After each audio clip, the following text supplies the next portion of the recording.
हाय। तो women mental health के बारे में हम लोग सेल्फ ट्रांसफॉर्मेशन के इस जर्नी में बात करने जा रहे हैं।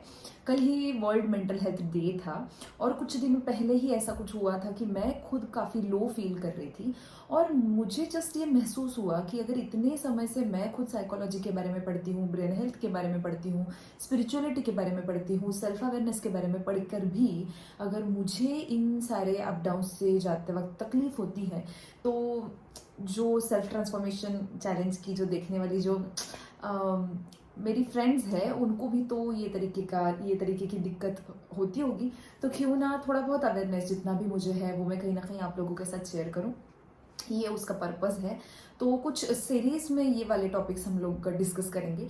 और अगर कोई भी मैन है जो ये वाला वीडियो सुन रहे हैं तो आपके लिए भी ये बहुत फायदेमंद है, क्योंकि अगर आपकी ज़िंदगी में जो वुमन है, मम्मी हो सकती है, वाइफ हो सकती है, पार्टनर हो सकता है, कोई भी तो आप लोगों को भी उनको समझने में ज़्यादा हेल्प होगी। आज का जो फर्स्ट पॉइंट है, विमेन मेंटल हेल्थ प्रॉब्लम्स के टाइप्स क्या क्या होते हैं, हम लोग एग्जाम्पल के साथ देखेंगे। सबसे फर्स्ट इश्यूज होते हैं कि जो प्रैक्टिकली कुछ ना कुछ करके आप सॉल्व कर सकते हो। मतलब एक्चुअल में आपको कुछ एक्शंस लेने हैं जिसके कारण से आप ये सॉल्व कर पाओगे। सेकंड होते हैं, आपको प्रैक्टिकली कुछ नहीं करना है, फिजिकली कुछ नहीं करना, आपको बस समझना है। समझ में कहीं ना कहीं गड़बड़ हो रही है, अगर हम अच्छे से समझ जाएंगे तो वो हमारा प्रॉब्लम सॉल्व हो जाएगा। थर्ड वाला ये टाइप होता है कि वो एक्चुअल में प्रैक्टिकली सॉल्व होने वाला प्रॉब्लम भी नहीं है, समझ से सॉल्व होने वाला प्रॉब्लम भी नहीं है, वो प्रॉब्लम ही नहीं है, सिर्फ हमने उसको बढ़ा दिया है, बहुत बड़ा कर दिया है, पर वो असल में कोई प्रॉब्लम नहीं है।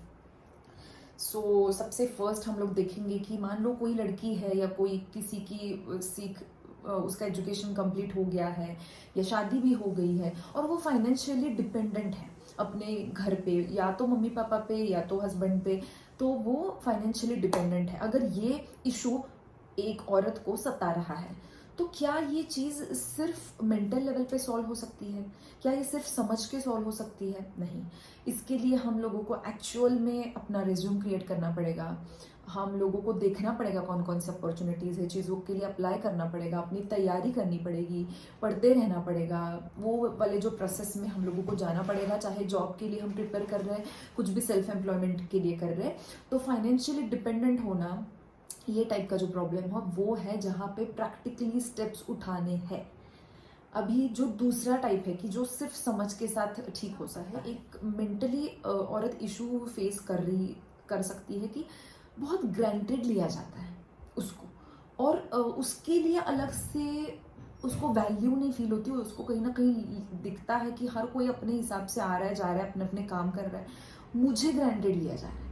तो ये जो प्रॉब्लम है ये कहीं ना कहीं कोई फिजिकल या बहुत ज़्यादा कुछ इस पे हम बाहर से नहीं कर सकते, पर हम ये समझ सकते हैं कि ये हमारे घर के या हमारे सोसाइटी के या हमारे ऑफिस के या कोई और जो मैन है या वुमेन है उनकी प्रॉब्लम नहीं है। ये मन का ढांचा ही कुछ इस तरीके का है कि अगर मन को कोई भी चीज़ बहुत सिक्योर्डली अपनी लगती है या अवेलेबल दिखती है तो मन, यानी कि विमेन का भी मन उसको ग्रांटेड लेने लग जाता है। ये वाला इशू हो गया जो मेंटली कुछ समझ से, कुछ अवेयरनेस के बाद हम लोग ठीक कर सकते हैं।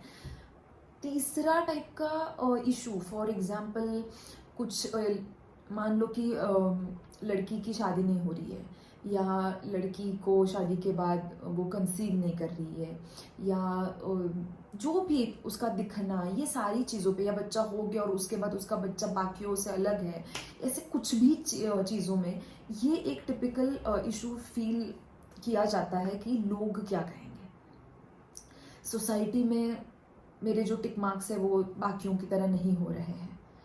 तो ये वाला जो इशू है इसके बारे में हम लोगों को समझना पड़ेगा कि ये कहीं ना कहीं रियल प्रॉब्लम नहीं है। अच्छा, मैं ऐसा क्यों कह रही हूँ? मैं ये नहीं कहना चाह रही हूँ कि हम लोगों को सोसाइटी को रिस्पेक्ट नहीं करना है। अगर हमारे लिए वो समाज है तो उनके लिए हम समाज है, तो हम भी वही समाज का पार्ट है। बाकियों के लिए मैं एक समाज हूँ, मेरे लिए वो लोग समाज है, तो समाज को रिस्पेक्ट करना पड़ेगा। पर हम लोगों को ये समझना पड़ेगा कि हर एक को अपने प्रॉब्लम्स है, हर एक के पास इतना समय नहीं है कि वो सिर्फ तुम्हारी ही कमियां निकालते बैठेगा। कभी गॉसिपिंग कर भी लेंगे, कर लेने दो, पर समाज क्या कहेगा, वो मेरे बारे में कैसा सोचेगा, ये इतना बड़ा इशू नहीं है। अगर किसी के मन में ये बन रहा है और उसकी मेंटल हेल्थ खराब कर रहा है, तो हमें ये देखना है कि वो एक्चुअल में प्रॉब्लम है नहीं। जो भी लोग हैं, मैं भी गलत तरीके से किसी के बारे में जल्दी जज कर लेती हूँ, और लोग भी करते होंगे। हम लोग वो टॉलरेट कर सकते हैं, एक्चुअली हम लोग वो छोड़ दे सकते हैं, इग्नोर कर सकते हैं।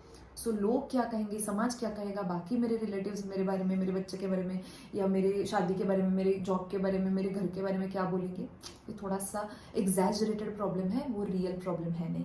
सो जस्ट टू समराइज करने के लिए, आज के वुमेन मेंटल हेल्थ अवेयरनेस के फर्स्ट टॉपिक में हमने ये देखा, उसके 3 प्रकार होते हैं। एक जो बाहर से सॉल्व हो सकता है प्रैक्टिकली कुछ करके, दूसरा जो समझ को ठीक करके सॉल्व हो सकता है, तीसरा वो प्रॉब्लम है ही नहीं, ये देख के सॉल्व हो सकता है। आने वाले सेशन में कुछ ना कुछ टॉपिक सेकंड लेकर आऊंगी विमेन मेंटल हेल्थ अवेयरनेस के बारे में। Thank you so much and stay tuned, bye bye.